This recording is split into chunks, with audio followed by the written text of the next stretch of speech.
Olá, chegamos à 11ª aula do estudo aprofundado do Apocalipse. Hoje vamos tratar de duas cartas endereçadas a igrejas da Ásia, primeiro Tiatira e depois Sardes. Vamos à leitura da carta a Tiatira no capítulo 2, versículos 18 a 29. Ao anjo da igreja em Tiatira escreve: Estas coisas diz o Filho de Deus, que tem olhos como chama de fogo e os pés semelhantes a bronze polido.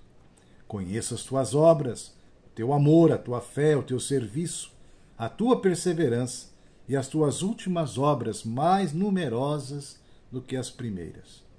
Tenho, porém, contra ti o tolerares que essa mulher, Jezabel, que a si mesma se declara profetisa, não somente ensine, mas ainda seduza os meus servos a praticarem a prostituição e a comerem coisas sacrificadas aos ídolos.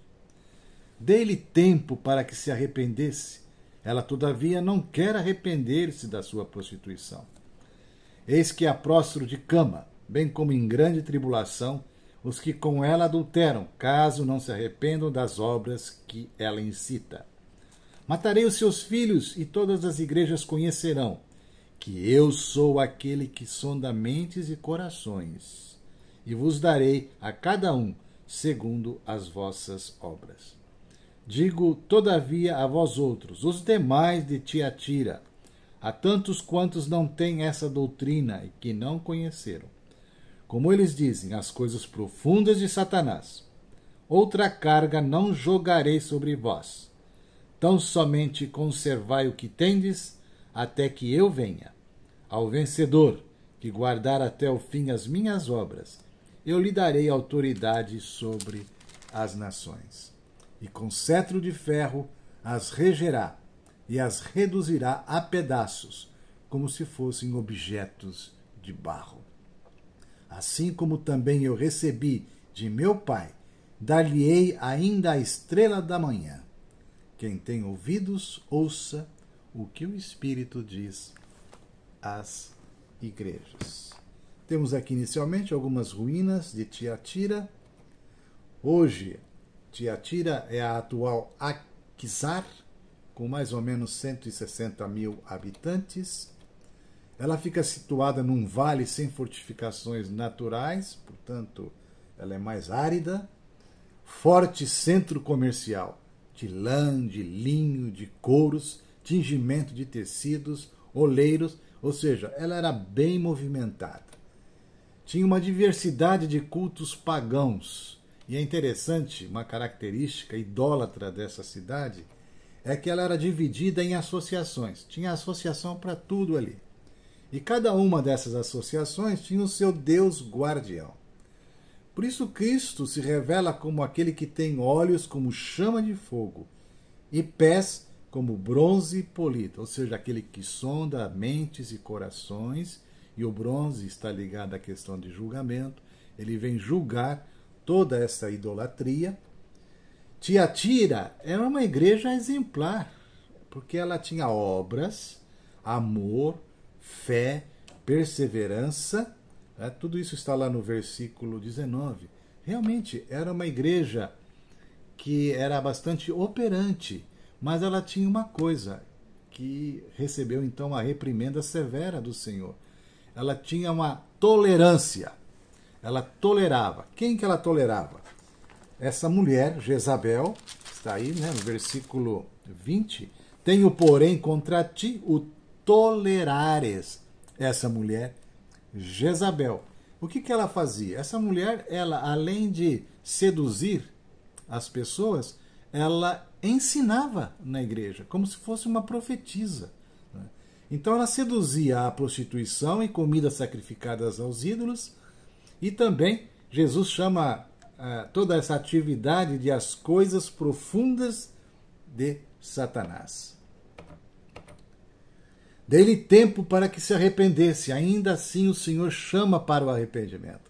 Não há pecado ou culpa, como diz uma música cristã, que ele não possa perdoar. Não há. Então ele dá tempo para que se arrependesse, mas ela não quis se arrepender. Então Cristo vem julgar, e ele julga segundo as obras de cada um. Nos versículos 22 e 23, está lá, ele que sonda mentes e corações, e ele julga segundo as obras.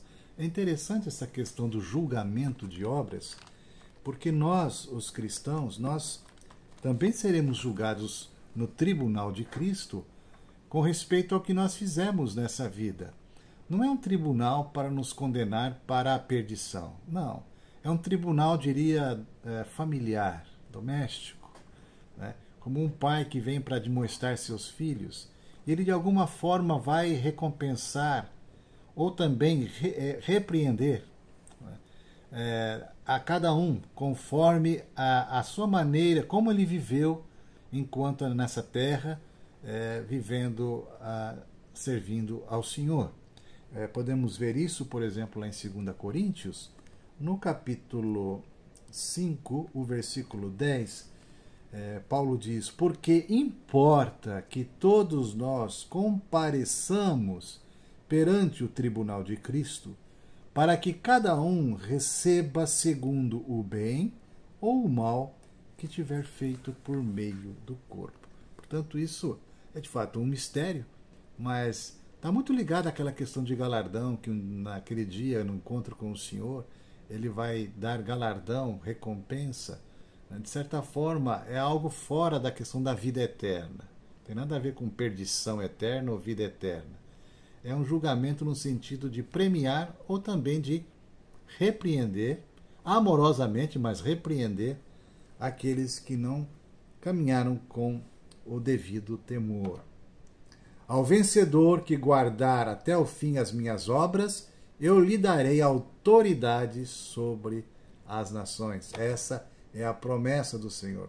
Regerá as nações com cetro de ferro e as reduzirá a pedaços como se fossem objetos de barro. Versículo 27. Lá no Salmo, no capítulo 2, no Salmo 2, nós temos essa expressão do cetro de ferro. Já é uma promessa do Senhor lá no Antigo Testamento, no versículos 8 e 9 do capítulo 2. Pede-me, e eu te darei as nações por herança, e as extremidades da terra por tua possessão. Com vara de ferro as regerás, e as despedaçarás como um vaso de oleiro. Dar-lhe-ei a estrela da manhã. A estrela da manhã é o nosso Senhor Jesus. Lá, quando os magos estavam procurando, lá no Oriente, o recém-nascido, eles perguntaram: onde está o recém-nascido rei dos judeus? Pois nós vimos a sua estrela no Oriente e viemos para adorá-lo. Então, a estrela é uma referência ao Senhor Jesus Cristo. Lá no final do Apocalipse, no capítulo 22, já no finalzinho do livro, o versículo 16 diz assim: eu, Jesus, enviei o meu anjo para vos testificar essas coisas às igrejas. Eu sou a raiz e a geração de Davi, a brilhante estrela da manhã. Então, quando aqui a promessa do Senhor para Tiatira é: dar-lhe-ei a estrela da manhã, nós ganharemos o próprio Cristo. Nada melhor do que isso. Termos o próprio Senhor Jesus, e aqui como a estrela da manhã. Ainda lá em Números, só para a gente deixar isso aqui destacado, a questão da estrela, que já era um anúncio do Senhor, não é? Da descendência de Jacó, uma profecia de Balaão sobre a estrela de Jacó. Diz lá no capítulo 24 de Números, versículo 17: vê-lo-ei, mas não agora, contemplá-lo-ei, mas não de perto. Uma estrela procederá de Jacó, de Israel subirá um cetro, é o cetro de ferro, que ferirá as têmporas de Moabe e destruirá todos os filhos de Sete. Passemos então agora à próxima carta, que é endereçada a Sardes, que está no capítulo 3, nos versículos de 1 a 6. Ao anjo da igreja em Sardes, escreve: estas coisas diz aquele que tem os 7 Espíritos de Deus e as 7 estrelas. Conheço as tuas obras, que tens nome de que vives e estás morto. Sê vigilante e consolida o resto que estava para morrer, porque não tenho achado íntegras as tuas obras na presença do meu Deus. Chamo a sua atenção aqui para essa observação do Senhor, quando ele diz assim: não tenho achado íntegras as tuas obras. Esta é o foco dessa carta, o foco negativo dessa carta, questão de integridade. Mas vamos lá. Lembra-te, pois, do que tens recebido e ouvido, guarda-o e arrepende-te. Porquanto, se não vigiares, virei como ladrão, e não conhecerás de modo algum em que hora virei contra ti. Tens, contudo, em Sardes umas poucas pessoas que não contaminaram as suas vestiduras e andarão de branco junto comigo, pois são dignas. O vencedor será assim vestido de vestiduras brancas, e de modo nenhum apagarei o seu nome do livro da vida. Pelo contrário, confessarei o seu nome diante de meu Pai e diante dos seus anjos. Quem tem ouvidos, ouça o que o Espírito diz às igrejas. Inicialmente aqui também, uma bela ruína ali da região de Sardes. Sardes hoje, na verdade, ocupa um vilarejo turco ali, pequeno, chamado Sarte, situada sobre um monte quase inacessível. Era a suntuosa capital da Lídia naquela época. No ano 17 depois de Cristo, a cidade foi parcialmente destruída por um terremoto. Era uma igreja pacífica, mas completamente morta. Conheço as tuas obras, que tens nome de que vives e estás morto. É aquela situação de que você olha para a igreja, ela parece que tem todos os sinais vitais de normalidade, né? Ela tem uma aparência de estar saudável, mas na verdade falta-lhe muita realidade interior. Então a questão aqui é da integridade. Por isso que o Senhor fala: conheço as tuas obras, que tens nome de que vives e estás morto. A autodesignação de Cristo é aquele que tem os 7 Espíritos de Deus, que também sonda profundamente os corações. Né? As cerimônias, os costumes religiosos, as tradições, os cultos, as formas exteriores estavam lá, tudo. Era uma igreja assim que você olhava e falava assim: nossa, que bênção essa igreja, eu quero ficar aqui para fazer parte desta comunidade, eu quero ter aqui comunhão neste lugar. Mas faltava, como eu disse, integridade. Lembra-te do que tens recebido e ouvido, guarda-o e arrepende-te. Devido à sua autoconfiança, ela é exortada a vigiar. Se não vigiares, virei como ladrão. Na verdade, essa expressão vir como ladrão já é uma expressão que o Senhor Jesus salientou no Evangelho, também nas cartas de Paulo. Essa questão da sua vinda é repentina, inesperada, porque ladrão não avisa. Né? Então ele faz aqui essa promessa: se não vigiares, virei como ladrão, ou seja, de uma maneira inesperada.